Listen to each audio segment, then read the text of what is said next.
Qidalanma vərdişlərinin dəyişməsi, sürətlə yayılan fast food mədəniyyəti və şəkərli içkilərin geniş istifadəsi uşaqlarda piylənməyə səbəb olur. Burada genetik faktorun da rolu var. Lakin mütəxəssislər hesab edir ki, ailə mühiti və həyat tərzi piylənmənin qarşısının alınmasında daha təsirlidir.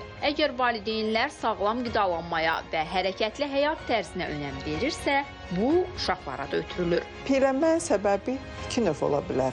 O hormonal ola bilər və digər səbəb az hərəkətli həyat növü.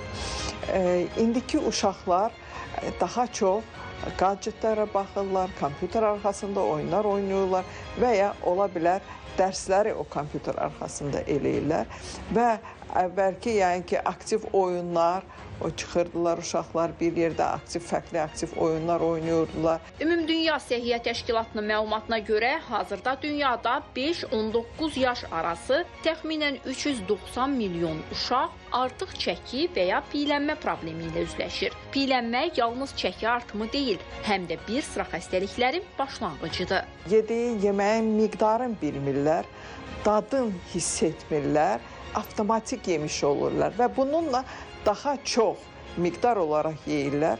Həm mədəni genişləndirirlər, həm daha çox kalori alırlar. Digər tərəfdən çoxu uşaqlardan indi o hazır qidalar, paketlənmiş qidalardan yeyirlər. Ümumdünya statistikaya baxsalar, Amerikada hər üçüncü uşaq təxminən 30-35% uşaqlarda piylənmə qeyd olunur. Qardaş Türkiyədə təxmini 25% uşaqlarda artıq piylənmə qeyd olunur. Piylənmə gələcəkdə həm şəkərli diabet, həm hipertoniya xəstəliklərinə yol açmış olur. Bəli, bizdə ənənə nədir o? Nənələr daha çox sevir. Uşaq tompuş olsun, daha sağlam olacaq və s. Amma o yanlış bir düşüncədir. Bu sahədə dünyanın müxtəlif ölkələrində uğurlu nümunələr mövcuddur. Məsələn, Yaponiya və Finlandiyada məktəblərdə gündəlik idman fəaliyyəti məcburidir və buradakı uşaqlarda piylənmə faizi ən aşağı səviyyədədir. Danimarkada isə balacalara erkən yaşlardan sağlam yeməklər hazırlamaq öyrədilir. Bu da onlarda düzgün qidalanma vərdişlərinin formalaşmasına kömək edir.